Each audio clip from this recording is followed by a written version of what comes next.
And we're here with Grant Gording of the Grant Hearing Center. And Grant and I go way back. We've known each other, like, we're figuring out today, 25 years or About something. that, yes. Yeah, we worked out at the gym together, so I've known Grant for a long time, and your business has just taken off. People like what you do because you provide a service for them. We do. What do you love about this? Tell me what Grant's Hearing is all about.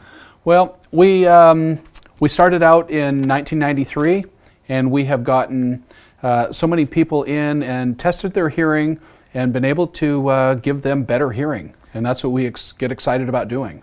Do you think that people don't understand how much of life they're missing when they get to our age? And I get to include us in this too. Our Right. age and older, we don't. I think it happens all the time.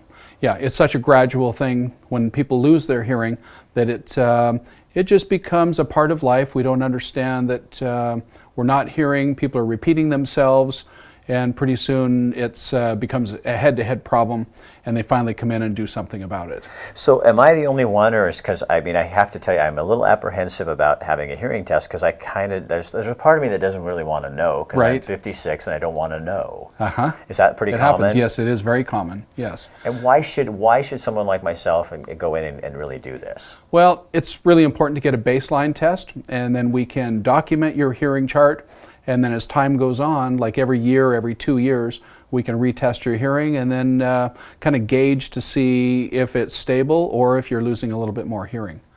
And today, the hearing aids are so much different. We'll show people in a little bit that, but it's so different anymore. It is.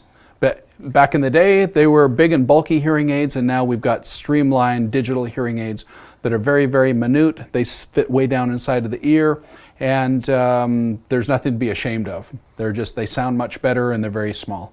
Young people, do you test children and young people? We have Emma's going to get a test, but younger people get their test. Yes, younger people, it's very important for them to get a baseline test. And then we forward that to their physician so they can keep that on their file. And just very important for all ages to know how their hearing is. We document it, and then as time goes on, we can, again, be able to judge and see if there's any change. So once someone has a hearing aid, they kind of sell themselves, don't they? I mean, what you were telling me when we were talking once that when they take them out, that people don't want to live without, we really don't want to live without our hearing. That's right.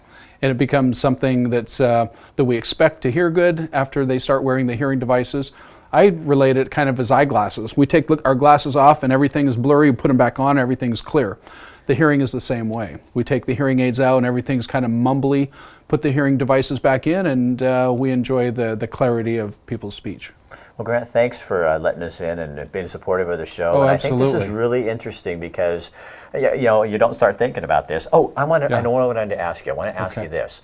What can people do? Because I know, like for me, this is probably my worst enemy. And I know that Grant, I should have known this, because Grant never wears earphones. He never had an iPod on at the gym, ever. Right. And I'd be going around. But what do you recommend to people about this? Well, I think it's important to realize that long-term exposure to loud sounds can cause a hearing problem.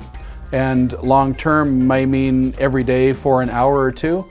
So basically, we want to turn them down. Keep them down. If it's comfortable, take it down a notch or two and protect your hearing, because it's really important over the years. Because probably 90% of us, I'd guess, probably turn these up a little bit louder because we want Led Zeppelin a little louder in our ears, don't we? Yeah, exactly right. So turn it down. Turn it down a little bit, and it'll still sound good. Or you're going to have to turn it up someday if you don't turn it down now, right? Exactly right. Grant, thanks a lot. Okay, and we'll thank you very much for that. Yeah, you betcha. Yeah.